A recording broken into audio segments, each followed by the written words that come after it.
to help unpack the last 90 minutes for us, which was pretty explosive. We've got Simon Marks joining us from Washington, D.C.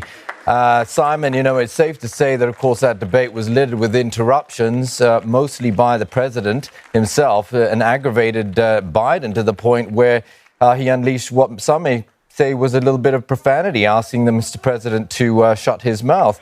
I mean, it was hard to get any sort of meaningful, clear direction or conclusions from that discourse. And even Chris Wallace, the moderator from Fox, he had trouble taming President as well. What were your initial thoughts from this debate?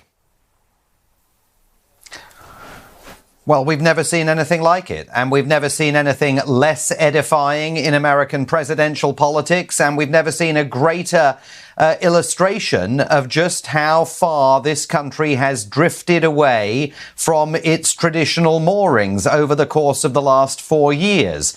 President Trump, at times, absolutely refusing to let his opponent Joe Biden get a word in edgeways. Chris Wallace struggling to maintain control of this debate. It's very hard for me to see how any moderator could have controlled this debate.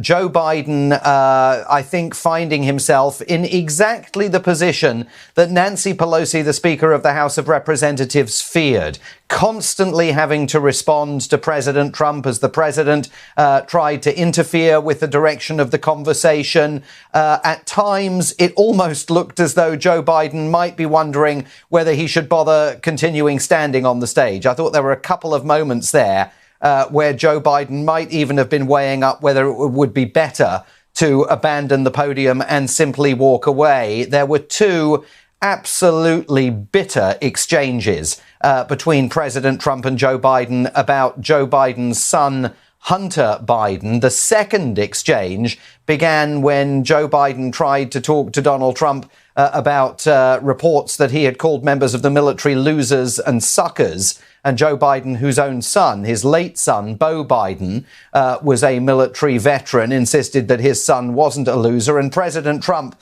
far from rising to the bait and getting into what he had said about members of the military, immediately turned the conversation back to Hunter Biden, the president's surviving son, and the allegations that Republicans make about Hunter Biden's business dealings in China and Ukraine. The president at one point saying, "You really want to talk about families? You want me to go there?" He then, though, did deflect it and turn to people and look them through the camera lens and say, the people at home want us to talk about their families. But I mean, there was no substantive policy conversation during the course of this debate. There were vast tracts of it where the two men were talking over one another. And as I say, Nancy Pelosi had counseled Joe Biden against participating in these debates precisely because she feared that these debates would merely serve to amplify President Trump's message and also serve as a forum for him to engage in the kind of very non-traditional presidential behavior that has been a hallmark of his time in office. I have to say, I wonder, Chris Wallace at the end there told everybody there are 2 more debates to come.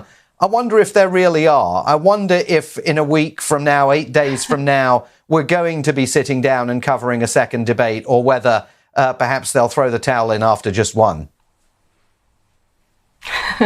And Simon, so let's dig into some of the issues that were discussed. After the largely sort of unproductive segment on the Supreme Court, they moved straight on to debate on coronavirus. Let's listen into some of the exchange on the current administration's handling of the pandemic. President Trump saying that he did the right thing to close borders early.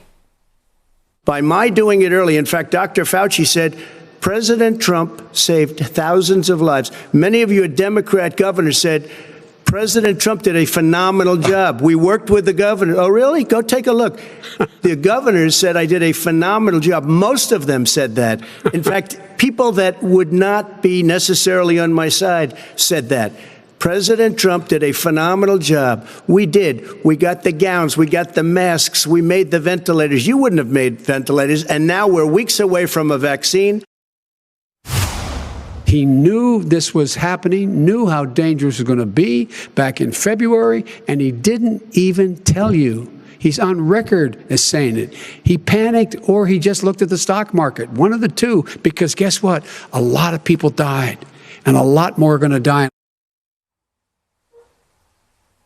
And Simon, Biden really kept on hitting the 200,000 dead and providing stats to prove that the U.S. has done dramatically worse than, the rest of the world. Did his punches on president's handling of the COVID-19 land? Well, I think it depends who's watching, Julie. I mean, at the end of the day, as we've said all along, this debate only matters if it does one thing, and that's if it changes the minds of undecided voters, if President Trump's able to bring people over to his side of the aisle, or Joe Biden is able to stop them from leaving his column. I mean, President Trump gave as good as he got during that COVID-19 segment, taking the conversation back to Joe Biden's handling of H1N1, of swine flu. And I think Joe Biden struggled a little bit to respond there to that onslaught from President Donald Trump. But certainly, if you're a Democrat at home, you approved of what Joe Biden had to say about Donald Trump's mishandling of the COVID-19 pandemic. The president kept insisting that Joe Biden wants a national shutdown of the economy. Joe Biden hasn't actually said that he wants a national shutdown of the economy. But again, it's very hard to imagine that the exchanges over COVID-19, or indeed any part of this debate, really changed very many minds, if any at all. And we already know from the polling that was done earlier in the day here by CBS and other pollsters over the last few days that a very small number of Americans were telling pollsters their minds were even on the line to be changed during the course of this debate. I suspect the vast majority of people watching this will have come away somewhat shocked that American democracy has reached the point that it's reached, that this is the choice America now faces. 300 million people live in this country. It's come down to these two men.